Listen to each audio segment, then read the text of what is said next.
أهلا وسهلا بالسادة المشاهدين. الصراع المغربي الجزائري ما توقعش في المجال السياسي وإنما كيمتد المجال الثقافي، وكل ما يهم المغرب نجد أن الجزائر توجه عداءها في المجال الرياضي في مجموعة من المجالات. وهنا كيبان واحد الصراع آخر بعد ما كانت واحد المعركة بين المغرب والجزائر وانتهت لصالح المغرب حول الزليج المغربي. اليوم كيجي الدور على القفطان، والجزائر تقدمات بواحد الطعن. هذا التنافس يبدو تنافس عادي، لكن الطعن الذي تقدمت به الجزائر يحمل مجموعة من الكلمات لا أخلاقية تجاه المملكة، مما يؤكد العداء الجزائري تجاه كل ما يهم المغرب. وهذا الطعن تقدمت به جمعيات المجتمع المدني، وبالطبع اللي كتعرف واحد المساندة والدعم من النظام الجزائري، ولكن الخطاب يشبه تماما هجمات الذباب الإلكتروني الجزائري. لا فرق بين الخطاب على مستوى التواصل الاجتماعي اللي كيتبناه الذباب الجزائري والخطاب اللي توجهت به منظمة اليونسكو. وهذا كيعطي لنا واحد الفكرة على العداء اللي كتحمله الجزائر، ولكن أليس هناك عقلاء في الجزائر كتوجهوا المنظمة دولية بهذا الخطاب الغير المقبول، بمعنى فيه قلة احترام.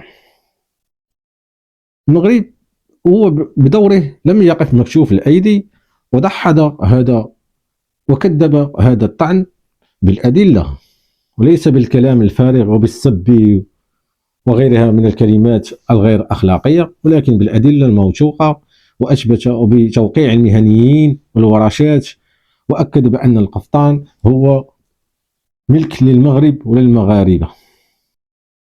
ورد على الجزائر وفحم الجزائر وكذب الطعن ديالها، وقدم شكاية أيضا لمنظمة اليونسكو لأنه من غير أخلاقي أن يتم الطعن بهذا الأسلوب وبهذه الكلمات، وأن الجزائر تريد استحواذ على كل ما هو مغربي.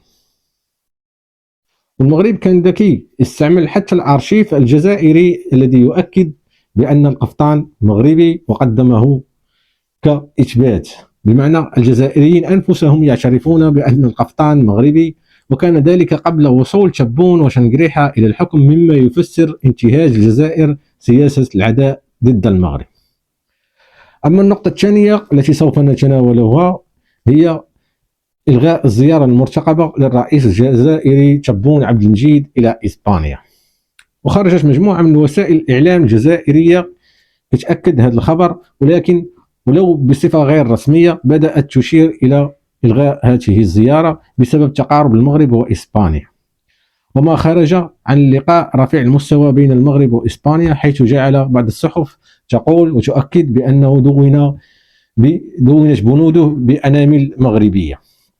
وهناك واحد الجريدة معروفة داخل الجزائر أو موقع باللغة الفرنسية اسمه ألجيري باتريوت لنجل الجنرال خالد نزار، هو الآخر أكد بأن هذه الزيارة المرتقبة سوف تلغى لسبب تقارب المغرب وإسبانيا ودعم إسبانيا للقرار الأممي، ألا وهو سيادة المغرب والأخذ بالحكم الذاتي كحل وحيد.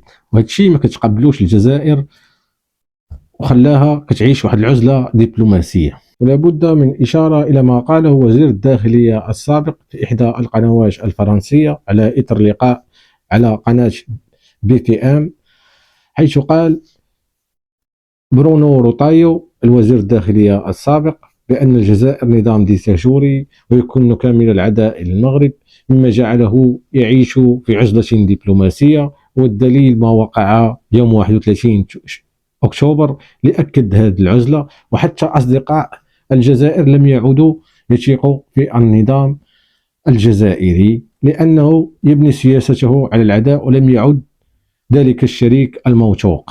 الكل تخلى عنه، حتى أصدقاء الجزائر تخلوا عنها، واتضح ذلك من خلال التصويت، بمعنى امتناع روسيا والصين عن التصويت ولكن بشكل إيجابي.